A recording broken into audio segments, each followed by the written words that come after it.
Top quality और consistent performance के लिए सिर्फ सिल्वर पंप। टॉप क्वालिटी और कंसिस्टेंट परफॉर्मेंस के लिए सिर्फ सिल्वर पंप, नाम याद रखना। जय गजानन माऊली।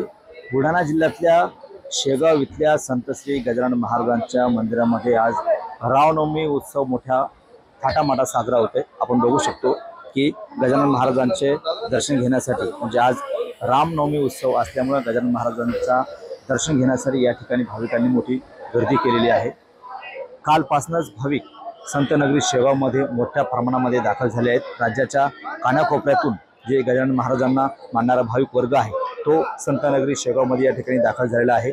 भाविकांची दर्शनासाठी कोणतीही गैरसोय होऊ नये म्हणून संस्थांच्या वतीनं काल रात्रीपासून शेगावचं गजानन महाराजांचं मंदिर या ठिकाणी खुलं ठेवण्यात आलेलं आहे। आज सुद्धा या ठिकाणी गजानन महाराजांचं मंदिर दर्शनासाठी या ठिकाणी खुलं ठेवण्यात येणार आहे।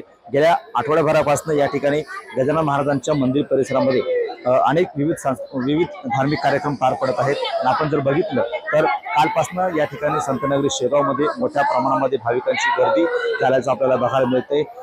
शेकडो भजनी दिंड्या सुद्धा या गजानन महाराजांच्या संतनगरी शेगावमध्ये रामनवमी उत्सवानिमित्त या ठिकाणी दाखल झालेल्या आहेत।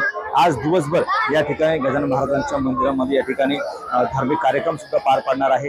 दुपारी या ठिकाणी रामनवमी उत्सव म्हणजे रामाचा जन्म या ठिकाणी साजरा केला जाणार आहे। त्यानंतर दुपारी 4 वाजता या ठिकाणी गजानन महाराजांचा पालखी सोहळा सुद्धा असणार आहे जो डोळ्यांची पारणं फिरणारा या ठिकाणी असतो। अशा प्रकारे या ठिकाणी राज्याच्या कानाकोपऱ्यातून भाविकांची मोठी गर्दी झाल्याचं आपल्याला बघायला मिळते। आज सकाळपासून सुद्धा या ठिकाणी भाविकांनी मोठी दर्शनासाठी गर्दी केलेली आहे। जवळपास 3 तासांचा अवधी जो आहे तो गजानन महाराजांच्या दर्शनासाठी या ठिकाणी लागतोय।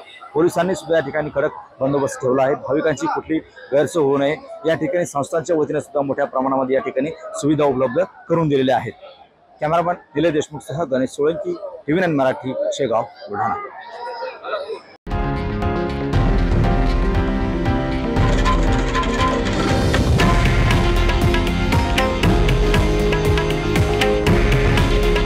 हे आहे देशातील नंबर 1 न्यूज नेटवर्क आणि आपण पाहत आहात TV9 मराठी।